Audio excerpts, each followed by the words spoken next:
कोई इच्छा दृढ़ संकल्प में कैसे बदलती है? बुद्धि और ज्ञान के द्वारा। बुद्धि और ज्ञान के द्वारा इच्छाएं तो बहुत आती है हमारी।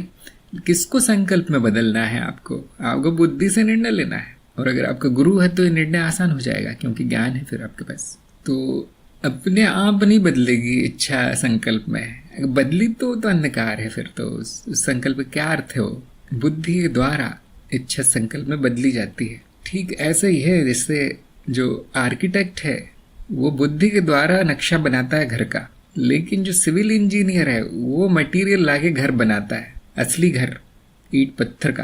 तो वो जो नक्शा बनाने का कार्य मान लीजिए वो इच्छा है, और ये जो घर बनाने का कार्य वो संकल्प है। वो बड़ा सोच समझ के लेना पड़ता है संकल्प। अपने आप नहीं बदलती इच्छा संकल्प में, दृढ़ संकल्प में नहीं बदलती। जीवन भर भी लग जाता है कभी कभी संकल्प बनाने में। इच्छा सुख की ही क्यों है? नहीं, इच्छा तो इच्छा है। देखिए, जब इच्छा आती है तो उसके साथ सुख की आशा जगती है कि मुझे इच्छा पूरी होने पे सुख मिलेगा, है ना।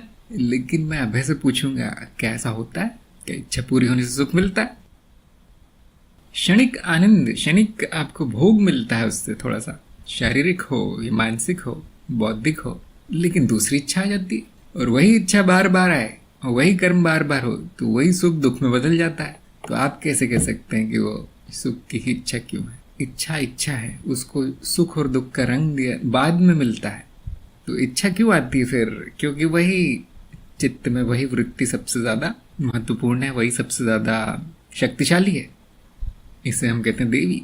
जो ये गति है, जो शक्ति है, देवी है, सबसे शक्तिशाली है, और उसी कारण सुख और दुख होते हैं।